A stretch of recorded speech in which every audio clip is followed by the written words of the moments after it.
Well, hello everyone, and welcome back to another episode of The Healthy Rebel Speaks Out.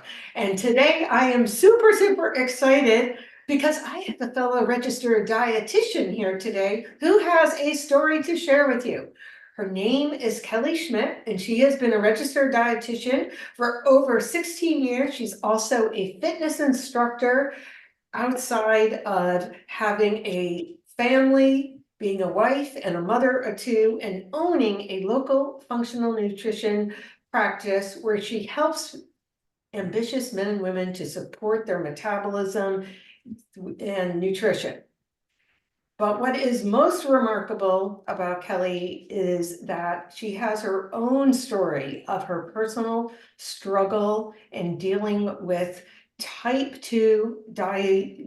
1 diabetes.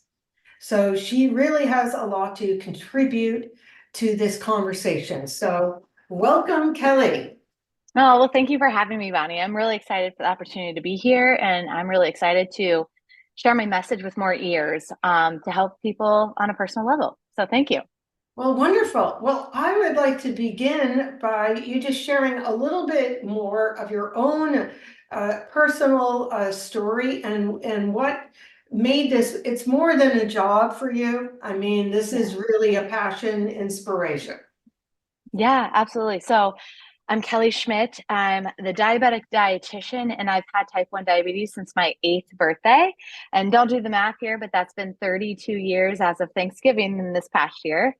So I've been type 1 diabetic for 32 years. And, I always had to do things different at a very young age. I had to, back in the day, count my fruits, starches, and fats and really learn how to take care of myself. And when I didn't, I would have seizures. And I actually had quite a few of them. But my passion in what I do today actually didn't stem from my own disease, but more so as I made my way through school. In high school, I was deciding what school to go to and also what major to select. My dad got really sick.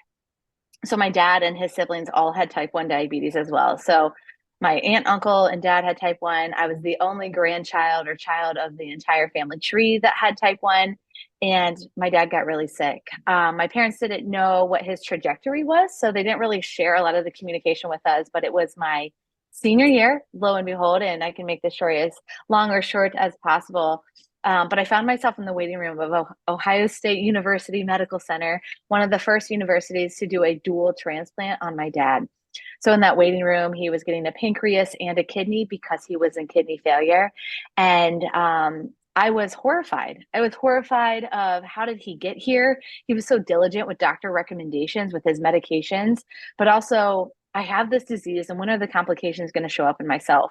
And I made a decision that day to prevent anyone from ever being in his shoes or mine and tried to soften any worries that would dictate any ill state of health from blood sugar mismanagement. So here I am. I opened up my private practice. I did say local functional nutrition practice, but I'm actually international. But I'm located here in Columbus, Ohio, in the Midwest, where I was born and raised. I lived in Chicago for 10 years, and I also lived overseas, which I think has played a role in how, in my philosophy and how I have designed my lifestyle and support clients too. So that's it in a nutshell. But my fire is lit within and it only burns brighter today because my dad suffers still on a daily basis. I do believe he has 9 lives, but his quality of life is dampened just from what mismanaged blood sugar control can do to your eyes, your kidneys, your limbs, your nerves. He has chronic asthma, which is actually related to blood sugar mismanagement, and more. But above all, like I really lean into that holistic side because, again, he followed conventional medicine and it only got him so far. And we need to lift the hood. We need to think outside of the box and we need to take care of ourselves on a deeper level so we don't even flirt with those complications. So that's me. That's my story. And what other questions can you ask? And what tips can I share to really help your listeners? Yes. Well, I think the scariest thing that many people, and I'm sure you experience this as well, they'll say that they feel fine. In other Yeah. words, my big question to you is speaking to the importance of testing earlier and some of the things that you recommend and signs and watching, because we really do not know. We think we feel fine, but your body does this fantastic job of managing until we don't. And so, Yeah, yeah, so I think the importance of getting in on things earlier, yeah. especially I think specifically. I believe you're hitting the nail on the head. I see in my private practice with group programs and private coaching that a lot of us are out of touch with how we feel. We're really out of touch how food specifically makes us feel. We're out of touch even of our digestion. It's like, did you go to the bathroom today? Talking about a bowel movement, and people are like, I don't remember. I'm not sure. And we really need to strengthen that muscle above anything before we even talk about blood sugar control. But I'm talking about myself, my dad, my aunt, my uncle. We all have type 1 diabetes. That's an autoimmune condition. But there's this type 2 diabetes that a majority of people who have metabolic, um, who might be impaired with their metabolic health or have obesity might fall into. But the average American, including children, 3 out of 4 Americans have spiked blood sugars on a daily basis. And those spiked blood sugars lead to accelerated aging. The number one trend for 2024 is anti-aging and longevity. And what can you do about that? You can have an idea, you can have an attempt to maybe test your blood sugar, see what your blood sugars are when you wake up. Just go to the pharmacy and purchase one of those meters, or you could go to the extent of putting on a continuous glucose monitor. But It sounds either step of those is really paying attention to symptoms, and I can go into what those symptoms are. But did you have a question? Yes, I just want to know your comment on what most people do in this country is just going to their doctors who just test their fasting blood glucose, which is on one particular day, on one morning, that just shows there, and how that can basically give us some wrong information and miss a lot of things that might be going on otherwise. Yeah, and I think missing a lot of information is the bigger thing to talk about. So it's an isolated moment in time of what your blood sugar is. But even when I look at my own blood sugar as a type 1 diabetic, I want to see on my CGM, it'll always give me an arrow. Am I going straight across? Am I staying steady? Am I going down or am I moving up? That fasting blood sugar will give you no indication of where you're going. Also, an A1C will be a common lab for most people when they're getting a physical, but not always. So these are two tests that you need to advocate your needs. I want a fasting glucose and I want an A1C. The A1C is an average blood sugar of 3 months, but someone could have these daily spikes and dips that make that average look perfect. And there's a lot of the story not being told. So going back to what our first suggestion was, is paying attention to how we feel, being in touch with symptoms. Symptoms could be brain fog. It could be waking up not hungry. It could be waking up in the middle of the night. It can be excessive thirst or excessive hunger that just isn't satisfied. Those are symptoms of moving blood sugar, as well as blurry vision, mood swings. I mean, this kind of sounds like everyday life for many. It could be strong cravings. It could be just exhaustion fatigue, especially afternoon slump or right after a meal exhaustion, or even eating a decent sized meal. And then you're all of a sudden like, wow, I'm hungry just 20 minutes later. Signs of moving blood sugars right there. So being in touch with what those symptoms are, but putting a lab or some detail to it can help tell you a bigger ordeal. But I'm a big fan as a type 1 diabetic for my non-diabetic clients to wear a continuous glucose monitor. And I believe the continuous glucose monitor is becoming the pedometer of the day. It's an easy, accessible tool for people to purchase. You can purchase those. One, you can ask your doctor for a script and get it from the pharmacy, hopefully getting coverage. But if you don't have any labs that are off, it'll be hard to get that script. And you can purchase them through companies, including myself. I have a program called CGM with Kelly, and I'm helping people understand their health at a deeper level. And I can go on and what exact pillars I'm looking Oh, at when that I'm sounds great. reviewing data. Yeah, I will certainly put a link in the description below for people can reach out to you. But I mean, this is fascinating. So do you use this for people who are not diabetic? Uh, a couple of questions here. Use it for a short period of time, or you think Yeah. that it's not forever, it's just like educational, basically? I mean, do you think over Yeah. time people can start to feel when their blood sugar is going down or up once they start seeing the numbers? Yeah, people can start to connect the dots, certainly. And two, it could help even guide them more so again, and I keep using the term a deeper level of their health. So I have a group call every week, and I had my group call today for people who are wearing my CGM. I have their dashboards, I can see their data. And I had one client ask, she goes, when I feel really anxious, anxiety can be a sign of low blood sugar. How do I Mm, know if it's true anxiety, or how do I know if it's low blood sugar? And when you're wearing this small computer on your body, it's the size of a quarter. It's a really small device that can be worn very easily without interrupting daily life. I've just asked her, it's a 4-week program that I run. And this is a good snapshot of time for you to get a sense of, one, are your meals serving you well? Two, the time you eat of day, is that ideal? Fasting's become really popular, but fasting is really unique to the individual. If someone's pre-menopause, fasting longer isn't at all better. It can drive cortisol up. And two, speaking of cortisol, stress plays a big role in blood sugar management. And I think that's why most Americans have a blood sugar spike on a daily basis. It's not necessarily what they're eating, it's what's eating them. I, So, I love as a that. holistic as a holistic I dietitian, love that. Say that again. That was great. it's You not know, what we're it's not what we're eating, but it's often what's eating us. And that that's people don't realize and they can pay attention. That stress, I always say stress doesn't stay in the head and it affects every cell in your body. And even in eating the same amount of food, I'm sure, people relate to this, like during COVID, even if you didn't eat anything different, people still gain belly fat because of the yeah, cortisol, insulin, and all of that. So I have a absolutely. question of the people that you have worked with that, now have this information. What Yeah, is some of the most shocking things that they've discovered? That's what yeah, that would be very interesting. yeah. What people are discovering is one, I'm going to touch on what I just mentioned. One, their goal of intermittent fasting. It's a really good tool that all of us need to pulse, but how long we fast from dinner to the next day of eating really depends on what's going on in our life. But I'll have people come in and they'll say, Kelly, I want to intermittent fast 16 hours every day. And I'm like, great, that can be good for some, but let's see if it's good for you. So they'll wear a CGM. And again, the CGM is just a tool for me to see like what's working, what's not. And I'll see they're just delaying their first meal of the day far too long, and they actually need to eat sooner to have better blood sugar control, better appetite regulation, better energy, better mood, and overall better ability to lose weight. A lot of people come to me wanting to lose weight. Maybe that's 5 joy pounds, or maybe it's 15 pounds overall. But fasting can be something that needs dialed in to what our needs are. So fasting is one big thing. Okay, eating timing is just as important as what you eat. Quality and quantity and timing are the top 3 things. So the quality of our food really matters. Of course, the quality of our diet dictates how good our gut health is.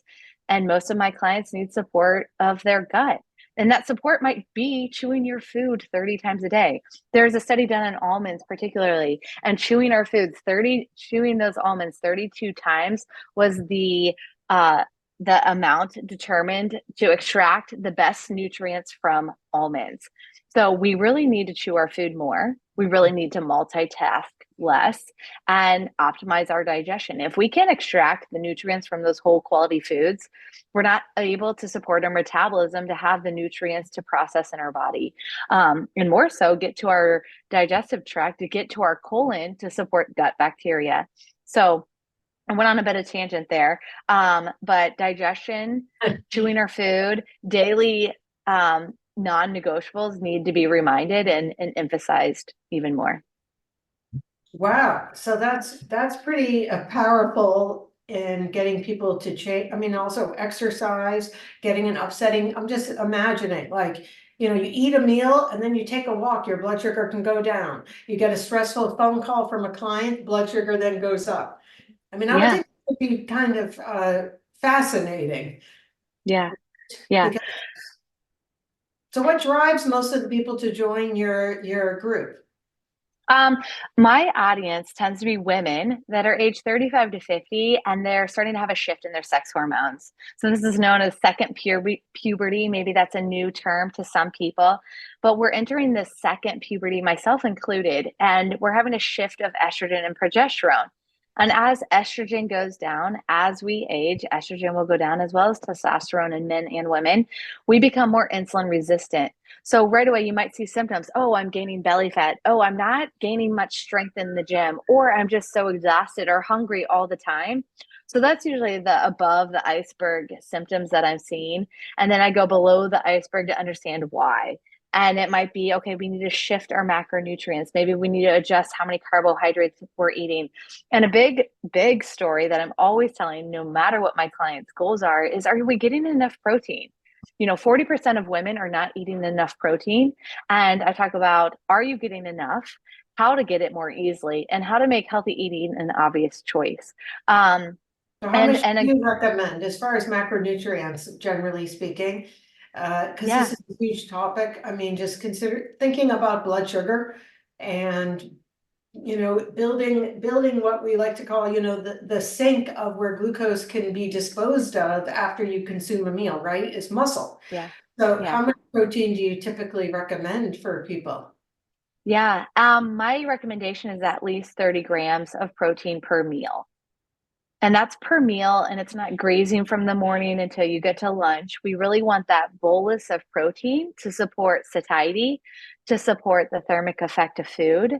The thermic effect of food is basically metabolism. It takes more energy to break down protein than fat and carbohydrates. So we want that benefit as we age.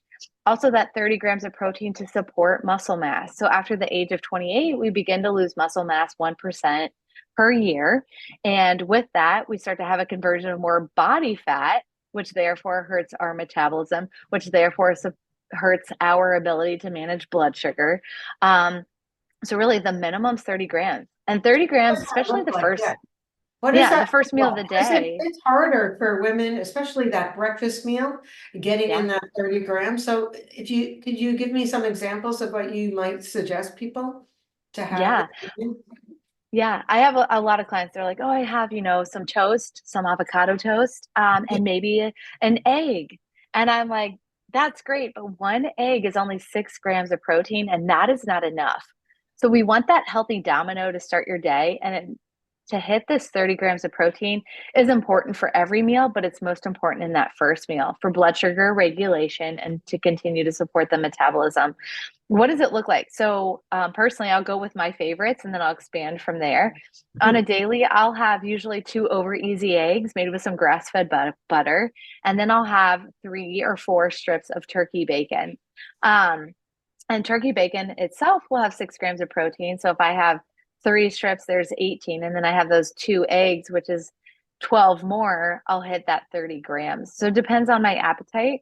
So I usually always try to have a bolus, a base of protein for my breakfast. And then I always try to add something that's green to get those antioxidants, those polyphenols, and maybe some fiber. Lately, a quick run to Trader Joe's. I'm up here in the Midwest. Trader Joe's is convenient and common, but they sell microgreens year round and they sell them organic and they sell them at a good price. Microgreens are often one of those items that run more expensive, but you can have anything green there. It can be kale, it can be any form of lettuce, it can be leftovers from dinner, it can be avocado.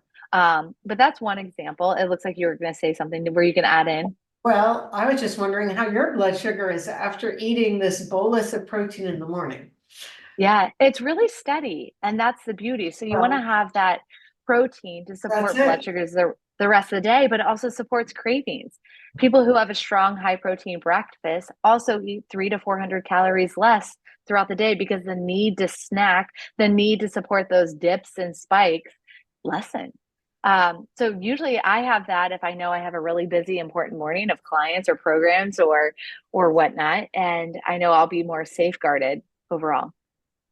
Well, I love it. Now, I have heard maybe about adding fat, particularly in the morning, is a good idea. You have any thoughts on that? Well, I think the fat is important, but the amount should be cautioned. So, of course, in popularity was like fat coffees, putting coconut oil and butter in coffees. Yeah. I actually don't recommend that for most women, especially women who might be insulin resistant or women who are over the age of 35. So, I mentioned I put Kerrygold butter or grass-fed butter to throw out brands with my eggs. I think it's good. But if I have too much fat, it will create insulin resistance. And not just in myself, research will show this too. So excuse me, high protein is important for male or female, no matter the age, but the amount of fat really determines is more favorable to men than women. I wanted to give more examples because some people might be vegetarian or some people might not want to whip up a breakfast. Sure. Other variations would be, of course, I used to and sometimes still do make like a egg bake. I'll get a brownie pan, I'll crack a dozen eggs, I'll scramble it, and I'll pair that with some beans or even some of my favorite vegetables. Maybe it's kale in there, onion, sun-dried tomato or tomato. The more watery things won't bake as well. But you can do that egg bake so you slice and reheat in the morning. Mornings can be really busy for a lot of people. Another option is I like mason jar oats. So I'll do mason jar oats, but I'll really be favoring a lot of other things. Oats are higher in those carbohydrates, but I'll make sure I have a vegetarian protein powder. Pea protein is better for satiety, but I'll make sure I have 30 grams of protein from that protein powder. But I also will add in chia seeds. I'll also add in flax seeds, and then I'll add in those oats. So the specific formula that works well for my blood sugar, and I'll tell people try this on like an outfit, see how you feel, or watch your blood sugar data. But it's a fourth a cup of oats. That's not a lot. It's a tablespoon of chia seeds. It's a tablespoon of full flax, and it's also a scoop of protein powder that gets close to 25, 30 grams.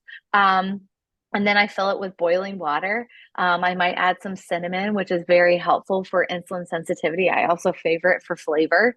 And more. You can also add in some berries there to get some polyphenols and fiber. But I'll do these mason jar oats and I'll do 3 at a time. So it's quick grab and go, eat, heat, and reheat.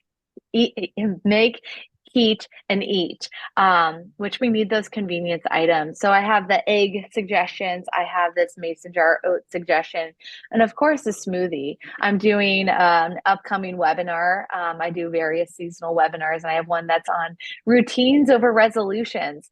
And some of the most successful people, from the celebrities to leaders in our society, they start the day with a smoothie. So smoothie is a quick go-to, but of course, make sure you add in that protein powder. Protein powder can be across the board. There's good and bad and ugly, and the same with supplements. But I like something that has very few ingredients. I like something that's really high quality, and I like a brand that's third-party tested. So there's a lot of supplements in the market. If I go to Costco, I'll mention my grocery stores. Vital Proteins. Vital Proteins is so easy and accessible and well marketed that many people recognize that brand, but they also are higher in heavy metals. So I really look for brands again that are third party tested for those heavy metals. I have a number of supplements I do like. I like Designs for Health, particularly. I like their protein powders because they've been tested. So that may be one I recommend to people. And if people have a hard time accessing those third party tested supplements, I'm sure they can find them from myself, Full Script. But Bonnie, I'm sure you have a dispensary as well that people can come to us for those. Yes, but mainly like you, we want to make, the thing is, these things are not regulated, so we just got to make sure that the people that come to us are getting good stuff.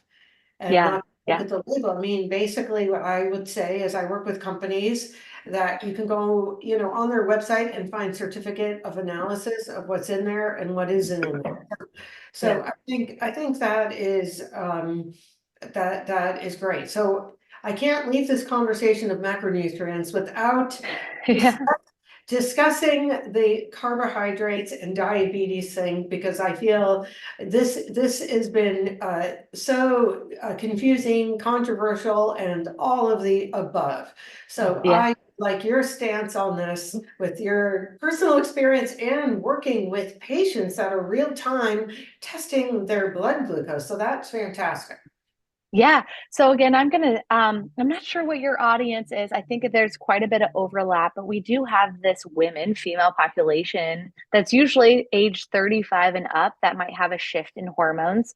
And in our society, we got all kinds of diets telling us we need to go to vegan, to carnivore, to paleo, to keto. It's really confusing and it's overwhelming that people just throw their arms up in the air. But what I do see is the American Dietary Guidelines. That's not usually something you or I are necessarily following, because there's a lot of governmental suggestions there where we want to look at people individually and holistically. So we want, of course, people to eat as close to the farm as possible. We want people to eat whole, real food. And then we can start shaking things up by looking at the macronutrient breakdown. And one of the top, one of the three macronutrients is carbohydrates, protein, and fat. And carbohydrates are, they're confusing. But I will tell you this, what I do see, 80% of people do better on a higher protein, higher fat than carbohydrate diet. The dietary guidelines will recommend 300, 350 grams of carbohydrate per day.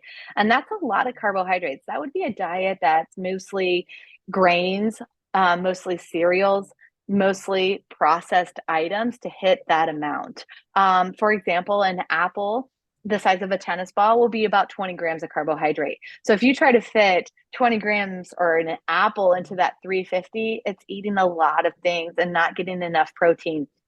So the baseline would be start eating your protein first. That'll support blood sugar levels in your meal when you sit down. Eat the protein first, then eat your vegetables, and then eat your pleasure foods. But how many do we eat a day? I see with my CGMers who are not type 1 diabetics that usually are of age 35 to 50, they do best around 100 grams. And those who are more active, they need to go closer to 150, 200. And those who are more sedentary might need to come down. But we need those 100 grams of carbohydrates because we need that fiber. We need that support to our gut.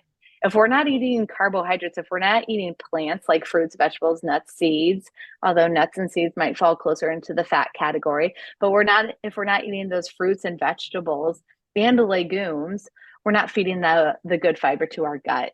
So I think 100 grams is usually where I would start people. And if they feel really depleted on energy, one, it might be an adjustment. Two, it might not be enough for them. And it really comes down to how many carbohydrates do you need per meal and also per day. And a CGM can really help dictate that. If we see spikes from a meal that's more than 40 points, it could be one, you don't have enough protein and fat there, or two, you're eating too much carbohydrate in that meal. Yeah, so and what there's questions do you have beyond that? Also, there's been a lot of discussion because there's been some, research that has come out in the past couple of years about the order. Also, like how Food order. right, Food right. order. Eating food, stuff like that, and doing, the apple cider vinegar or acidic acid, lemon vinegars, leaving carbs for the end. I don't know what your thoughts are on all of that kind of thing. Yeah, apple cider vinegar is a popular tip and it helps slow that gastric emptying. So Mhm. all in all, if we're wearing a device or not, if we're tediously tracking our blood sugar or not, we can continue to pay attention to how we feel from the meal. And we want to have protein first, and then our fiber-rich foods, the vegetables, and then our pleasure foods. But also, the quality of our carbohydrates, they vary. So if I have a carbohydrate that's straight rice to a carbohydrate that comes from black beans, from a carbohydrate that is like blueberries, it's going to be very different. So I think there's limitations to saying, okay, you need 30 grams of carbs here versus you need to see, are you getting enough fiber in your day? Are you pairing those carbs with some clothes? My biggest recommendation is have protein first in your meals. Number two is never eat a naked carb. So even if you're running out the door for an early morning workout, you don't want to just take a banana with you because that'll spike your blood sugar. You'll get to that workout. Maybe you have a jolt of energy at first, but then you'll come crashing coming out of it. But really, protein first, no naked carbs. Make sure you're eating at least 3 times a day and you're getting those 30 grams of protein every day to support muscle mass, satiety, but also metabolic needs and blood sugar needs. And to space your meals at least 3 hours apart. A lot of people are like, well, a specific trainer or a friend told me I need to have 6 small meals a day. And there's not a lot of research to stand behind that. One, it's hard to get 30 grams of protein in those 6 small meals, and that wouldn't be a small meal by any means. But two, you never turn on that migrating motor complex, which is your house cleaning between meals that support nutrient absorption and also an oil change between our meals. If we never turn on our migrating motor complex, allowing at least 90 minutes between our meals to turn on and do their job, just our gut health will break down. Our blood sugars will layer on insulin if we're having, a meal at 6 a.m. and then we have a snack at 8 a.m. and then we have something at 10 and 12. Yeah, It's a it's lot of crazy. stacked insulin. a lot of stacked insulin and blood sugars will crash and energies will crash and Well, cravings will come up.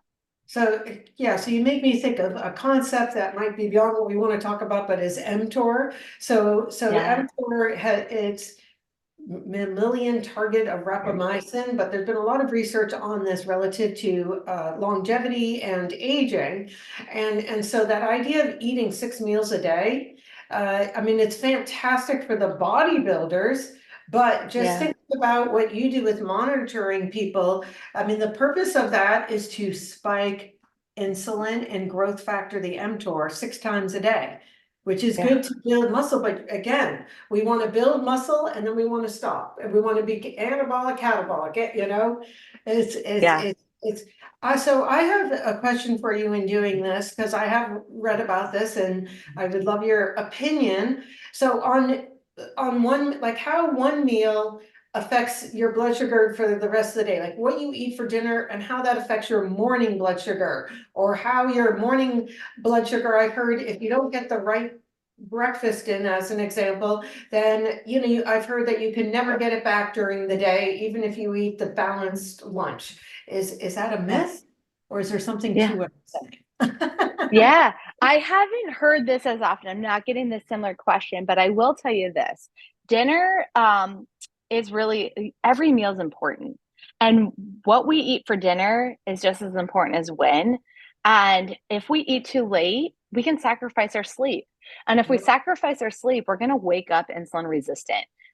Our sleep, our melatonin, our body's ability to recover and heal while we get that deep quality sleep can really dictate blood sugar the next day, and it can be a snowball effect. There was a study done in 2012 and it put people in a sleep lab and really measured their blood sugar, their hormones over the length of the study, and it was 8 days. The first 4 days they slept adequately. The last 4 days these participants were sleep deprived 4.5, 5 hours, and they woke up as pre-diabetics at age 22 who are lean body mass individual males. So males don't have a lot of circulating hormones that women have.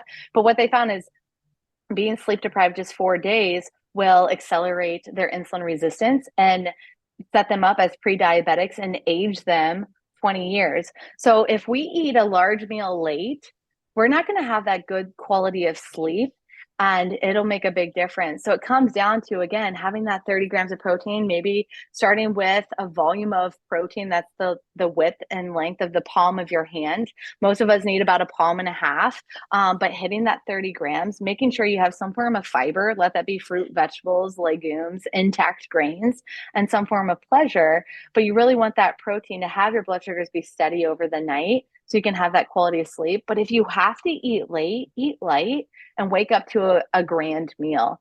There's the old saying, and I think there's truth to it, is eat like a king for breakfast, eat like a prince for lunch, and eat like a pauper for dinner. And that's not what most Americans are doing by any means, but at least make sure you're getting enough protein up front in your day to set you up hormonally for the rest of the day. I don't think one meal is more important than the other, but I think food timing, there's a bigger need for a bigger conversation there. And it comes down to blood sugar control, and supporting our metabolism and supporting our muscle mass as it brings everything together. I love it. This is amazing. Can you explain now, just to change the subject entirely, about what you call the GRACE framework and how it can really help you achieve your goals, and what that's Yeah. all? So I've been in private practice for over a decade, and I have continued to help people with their goals, no matter what they came to me for, by falling on this paradigm, my GRACE paradigm. So there's these commonalities that support health, but really we're not going to get very far if we don't support the gut. And hypocrisy says all disease begins in the gut. And I think there's some truth to that, but I don't agree with it entirely. I think stress is the driver of disease that therefore then breaks down the gut. So we need to support the gut by supporting what we're eating, how often our bowels are moving, and how well we're digesting our food. And it comes back to that protein. It comes back to spacing our meal. It comes back to supporting the migrating motor complex. It comes down to sleep. So the GRACE framework is an acronym for 5 pillars, and it's G for gut, R for routines, A for adrenal health or support, stress or burnout, So again, it's gut, routines, adrenal health. C is clean living. We are exposed to a lot of toxins on a daily basis. And if we don't get that quality sleep, our body's not going to help detox the liver. But also, our modern day living isn't caught up. Our body's not caught up to it. And we're over inundated in toxins that we need to support our detox pathways with good sweat, good bowel movements, perspiring, and oh gosh, and pooping are the best ways to detox. But we also need some supplements to help that along. I have a program called Reset with Kelly, and that supports the liver. And I think we need to do that seasonally, Ayurvedically. So again, coming back to the paradigm, my GRACE framework, not to have too many tangents here, is gut health, it's routines, it's adrenals, it's clean living, doing cleanses, but also being aware of toxins in our environment. And lastly, exercise. We need to move. I think moving is just as important as our diet for all the reasons, and particularly with blood sugar control. So when I help people, I look at the GRACE framework, and if I see blood sugar spikes consistently, I look at what part of these pillars need the most support for that individual. So that's my GRACE blueprint in a nutshell. Well, I love it because I've actually gone to conferences on toxins, and they specifically share data correlating exposure to level of toxins with getting diabetes. Yes, exactly. Right. So if you could talk about, that particularly what common ones that we are exposed to knowingly and unknowingly in our environment that can be Yeah. impacting the way your body is able to utilize food. Yeah. And I'll start with just the low hanging fruit is just thinking about how much are we drinking out of plastic water bottles, and how much are we carrying our food around or purchasing our food in plastics? And I hope most of us aren't doing, but maybe we don't know better. But I will echo, it's not good to heat anything in the microwave in Ugh. plastic, because plastics are forever chemicals. And if we consume those forever chemicals, it'll tax the liver. The liver has so many important jobs, including blood sugar regulation, but it'll also damage our individual cells. And if our individual cells can't process glucose, can't process energy, it's a chicken and the egg situation. But plastics is number one. Number two is thinking about the quality of our foods. Do we have money in our budget to purchase organic? And organic food is really important, especially if they're part of the Dirty Dozen. The Dirty Dozen is a list of our 12 top foods in our food system that are highest in pesticides. And this is put together by the EWG.org. So that changes yearly, but it doesn't change that drastically. But usually the produce items that are the thinnest skin, like berries and lettuce, pears and apples are on that Dirty Dozen list. But do you have the budget to buy those organic? Because pesticides, again, are consumed in our body and can damage the gut lining. But above all, when we think of pesticides, when we think of food quality, is avoiding those GMOs. So when GMOs are genetically modified organisms, and glyphosate is the most insulting to the gut bacteria, to the gut lining. And those can be found in things like conventional corn, conventional soy. So making sure if you're gonna, have corn chips, make sure they're organic. If you're gonna buy and make corn on the cobs, make sure it's organic. But being aware of GMOs, of being aware of when it's important to buy organic. And again, just if someone's eating a bunch of apples, I'm not going to say stop eating them because they're conventional, but continue to eat whole, real foods to have that fiber to help excrete toxins overall, and to make sure your bowels are moving. If we're not having bowel movements on a daily basis, we're reabsorbing those toxins. So plastics, pesticides, GMOs, supporting your digestion and eating whole, real food. And I guess the last one I will tuck in here is fragrances from candles that are not essential oil based. Like, I'll flip over a candle and make sure essential oils is the scent. But perfumes to lotions to laundry detergent to, trash bags are now scented with a bunch of chemicals, and shampoos and conditioners with phthalates and more. But I'll just assume, or I'll ensure that fragrances are scented with essential oils, or I'll get unscented things, from laundry detergent to trash bags to etc. if you don't mind, I just add to the conversation. Please do. Outside of picking organic, I also recommend telling people to go local because a lot of those are organic, even though they don't have the designation. But Yeah. your cleaning supplies in your home, just Yeah. switching to organic, you can you can't eliminate it. I mean, you're not going to do everything, but you can decrease it by like 80%. Uh, Yeah. uh, this is huge. Now, I mean, I don't know the numbers specifically. You could probably speak to it, but like GMOs and type 1 diabetes and how things have a kind of, I mean, this diagnosis has increased exponentially. Yeah. And of course, there's so many things in our environment, and but it's not just about eating too many bagels. Okay, it's other stuff too. Yeah. Yeah. Yeah. Absolutely. And environmental toxins is just a bigger conversation to put on people's radar. Because if you have two people who are equally obese and they have equal amount of body fat, the person who has more toxic cells is more likely to be type 2 diabetic. It's not just about weight. It's about how well your liver's functioning, how well drinking filtered water, to the air quality. We just had Canadian fires last year, and air quality became a more important thing, but more and more people are getting air purifiers, but air quality is a big thing as well. So I'm going a little bit all across the board, and I don't want people to be fearful of living, but just to be more aware of what scents you have, what you're cleaning your household with, and when you run out of that product, think about what you can replace it with that's more environmental friendly. I agree. I mean, I didn't do this overnight, but one step at a time, but I'm sure you're like me. When people come and see us, I sometimes could fire hose them with everything they need to eliminate.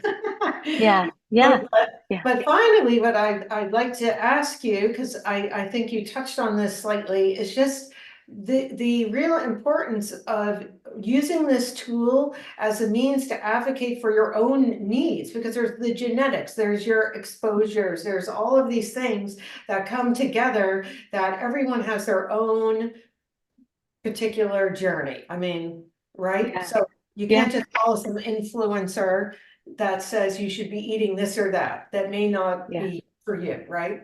Yeah. Yeah. I think just to remain curious, be very curious. If you're listening to this podcast, you're probably curious of what you can do better, but really educate yourself and don't be afraid to speak up. Don't be afraid to speak up when you order a meal at a restaurant and ask them to swap one of those sides with your meal.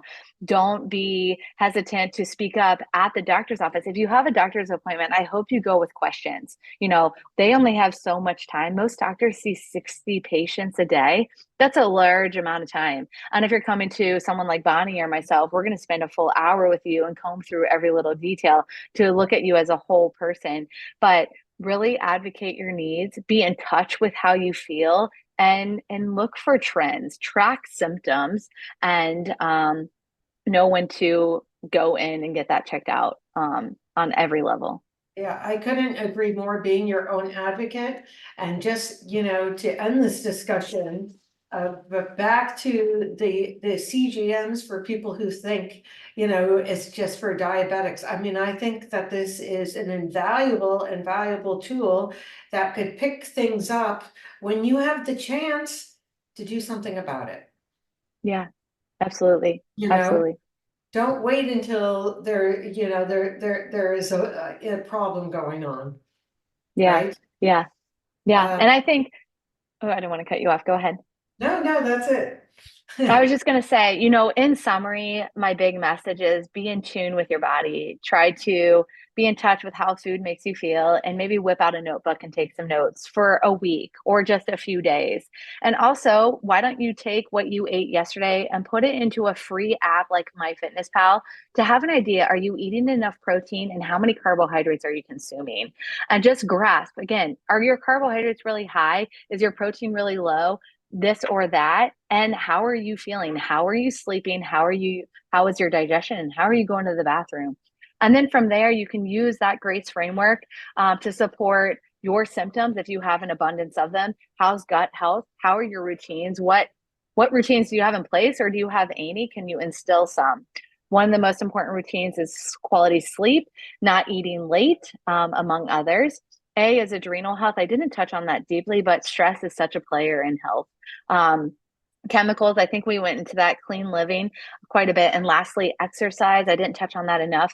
The best thing you can do on a daily basis is walk, and to walk after meals to improve blood sugar control and to improve the enzyme bile production to support digestion. So that's my quick summary of our wonderful conversation. If people are wondering what the big takeaways are, but I appreciate you having me and having this opportunity. And I love what you're doing, Bonnie, and continue to help all the people you are and spreading your magic. Well, thank you so much. I feel like we could talk a lot more, but I think we got a lot of good information here. So thank you, and we'll definitely do this again. Awesome. Well, thank you for having me.